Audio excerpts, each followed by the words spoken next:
You are standing in a paddock in New Zealand, and the grass is wet with morning, and the trough is full, and the fence is intact, and everything is exactly as it was yesterday, which is to say, everything is maintained, calibrated, managed, the entire physical environment around you, the product of decisions made by something outside yourself that you have never needed to think about. You are a domestic sheep, 82 kilograms, wool past the point of comfort, your body producing fiber at a rate that thousands of years of human preference made essentially continuous. And the farm is silent this morning in a way that farms are sometimes silent.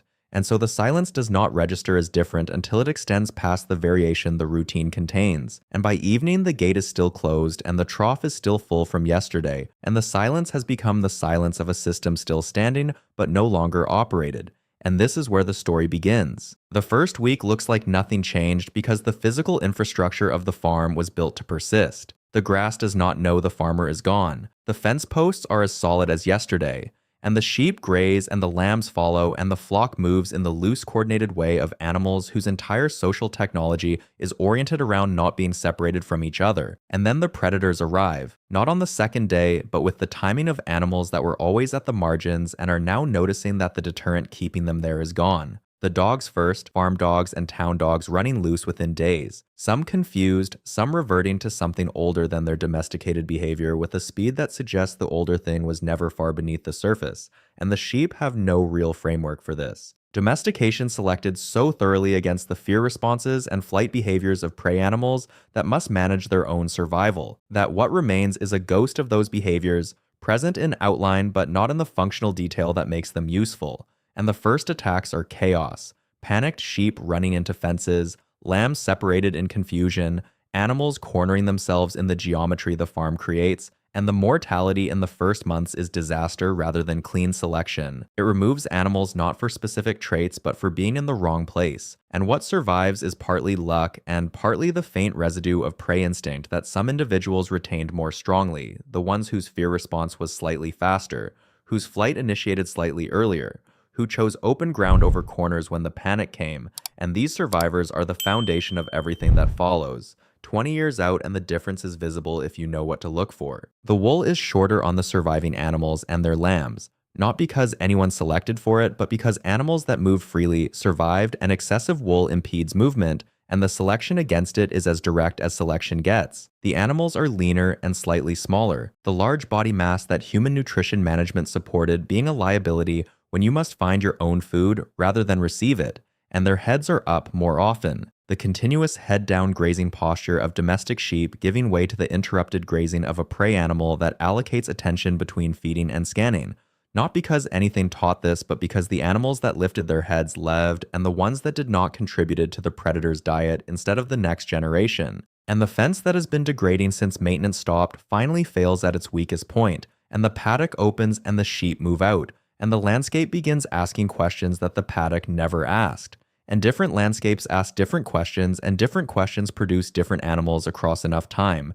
50 years out, and the mountain populations are already showing the selection pressure of steep terrain, which is absolute and immediate.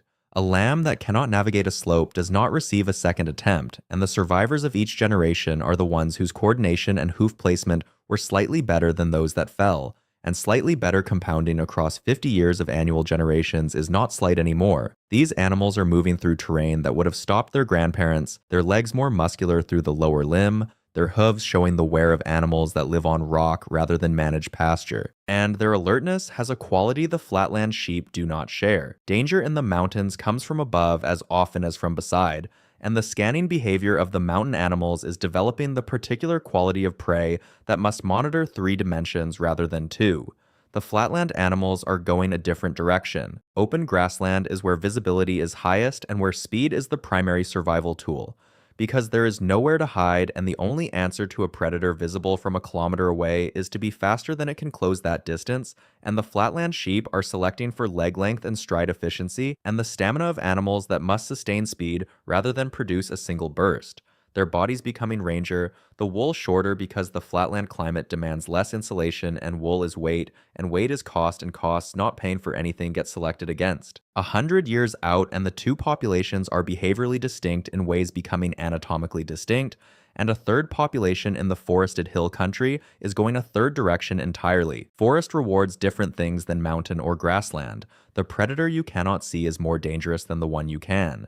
And the forest sheep are developing the alertness of animals that process sound and scent more than sight. Smaller and darker than the open country animals, their browsing expanding to include shrubs and bark and forest floor vegetation, because in forest the grass is sparse and the generalist eats while the specialist starves. 500 years out, and the word sheep is a lineage description rather than an animal description, the creatures in the mountains and the creatures on the grasslands and the creatures in the forest share an ancestor and share the basic architecture of that ancestor, but they are answering different questions with different bodies. And the answers are diverging faster now because the predators are diverging too. The dog descendants that became the primary predators of the open grassland are faster than their ancestors because the sheep they could not catch did not feed them, and the sheep they could catch are gone, and the sheep that dogs could not catch survived, and their offspring are faster still. And this reciprocal acceleration is the most powerful engine of change in the entire story, each side pulling the other forward in the arms race that has no finish line and produces the most dramatic changes in both participants. 10,000 years out, and the grassland animals are something that requires different language. Large and endurance-built and moving in herds whose coordination is sophisticated in the way that sustained predator pressure and social intelligence make coordination sophisticated across time. The individuals that communicated threat information most clearly were the individuals whose herds survived the attacks that killed the herds, whose communication was slower, and communication refined by 10,000 years of that pressure is not the simple alarm behavior of a modern sheep. It is a system, specific signals for specific threat types at specific distances from specific directions. Not language, but the functional equivalent of what language replaced in the lineage that invented it. And the mountain animals have become something that approaches impossible in their relationship with vertical terrain, occupying cliffs that nothing hunting them can follow. They're lambs born with the coordination that flatland lambs develop over months. The selection for early competence in difficult terrain so intense that incompetence at birth is simply not survived. And in the forests, the smallest and darkest population is doing something interesting with its diet. The expansion into browsing that began as necessity has continued into specialization, and the forest sheep of 10,000 years out are eating a broader range of plant material than any sheep in the historical record. Their digestive systems shifted toward the processing of tougher and more chemically defended plant matter, their teeth showing the wear of animals that eat bark and woody stems regularly. And this dietary expansion is opening ecological space that was not available to the original animal. 100,000 years out, and the divergence between populations is the kind of divergence that produces distinct species by any definition that matters.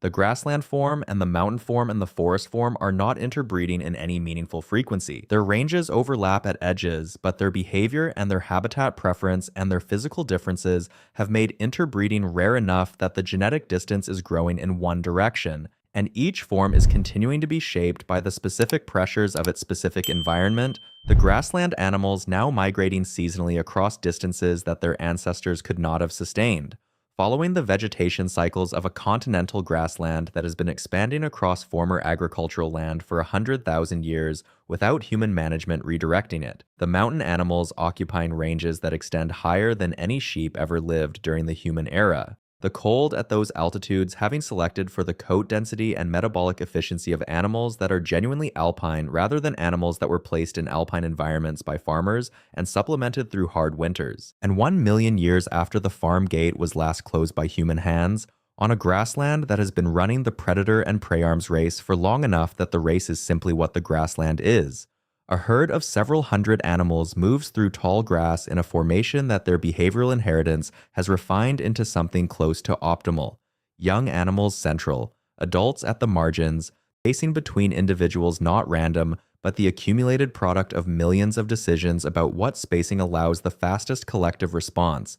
And one animal raises its head and the information moves through the herd in the fraction of a second that selection compressed it into, and the herd adjusts, not in panic, but in the coordinated response of animals that have been practicing this longer than the mountains visible on the horizon have been their current height. And somewhere in their genome is a sequence that coded for a response to the sound of a gate latch and the sight of a human figure approaching with feed, a faint instruction from an animal that lived inside a managed system and whose entire experience of safety was mediated by something outside itself.